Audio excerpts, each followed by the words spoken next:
নমস্কার বন্ধুরা, welcome back to my channel. কেমন আছো তোমরা? আশা করি তোমরা সবাই প্রত্যেকে খুব ভালো আছো, আর আমিও ভালো আছি।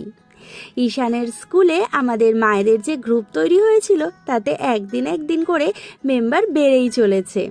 আর সবাই মিলে একসাথে খাওয়া দাওয়া, গল্প, আড্ডা সবই চলছে। তেমনই আজকে আমাদের গ্রুপে একজন মেম্বারের জন্মদিন ছিল। নাম তার রিয়া, খুব মিষ্টি। আর এই রিয়া রানীর জন্মদিনে আমরা সবাই মিলে একসাথে কেক কেটেছি। রিয়াও অবশ্য একটা কেক এনেছিল, আর আমরা সবাই মিলে একসাথে ওকে কেক গিফট করেছি। আর সেই কেক সবার সাথে ভাগ করে নেওয়া হয়েছিল। ভীষণ আনন্দ হচ্ছিল, খুব আনন্দ হচ্ছিল। এখন আমরা মা হয়ে গেছি, আর আমাদের জন্মদিনগুলো আস্তে আস্তে কেমন যেন ফিকে হয়ে যাচ্ছে। ছোটবেলায় জন্মদিনে কত আনন্দ হতো, আর এখন যেহেতু আমরা মা, তাই আমরা শুধু ভাবি যে আমাদের সন্তানের জন্মদিনটাই খুব স্পেশাল হোক, আমারটা না হলেও চলবে। তাই আমরা ভেবেছি আমাদের এই গ্রুপে আমাদের নিজেদের জন্মদিন পালন করা হবে, যেটা এখন বাড়িতে প্রায় অনেকেরই হয়ে ওঠে না।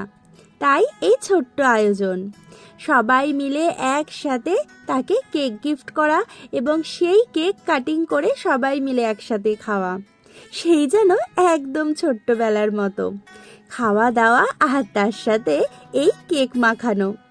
কি কেমন মনে পড়ছে না ছোটবেলার কথা? তেমনই ঠিক পরের দিনেও আর একজনের জন্মদিন ছিল। নাম তার অনুশ্রী ঠাম্মাম। না, আমি অবশ্য এই নামেই আগে ওনাকে চিনতাম।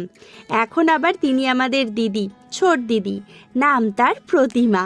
ঠিক প্রতিমার মতোই তার মুখটা, খুব মিষ্টি, যেমন নাম আর তেমনই স্বভাব।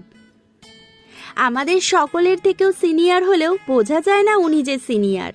আচার আচরণ সব কিছু একদম বন্ধুর মতো।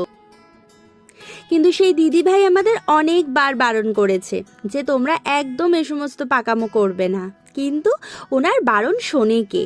সবাই মিলে একসাথে কেক এনে বেলুন ফুলিয়ে তারপর কেক কাটিং, উফ কি যে আনন্দ, সে আর তোমাদেরকে ভাষায় বলতে পারবো না। এখন না খুব ভালো আছি। দুঃখ, চিন্তা, কষ্ট অনেক কিছুই দীর্ঘদিন যাবৎ আমার মাথায় আসে না। এই যে একটা গ্রুপ পেয়েছি, যেই গ্রুপে গিয়ে 2 ঘন্টা আমরা হাহা হিহি করি, আর এই হাহা হিহিতে আমাদের সমস্ত চিন্তাগুলো কোন সমুদ্রের জলে চলে যায় কে জানে। সবাই আমরা এই জীবনে ভীষণ ব্যস্ত, কিন্তু এই ব্যস্ততার মাঝেও জন্মদিনটা ঠিক অন্যরকমভাবে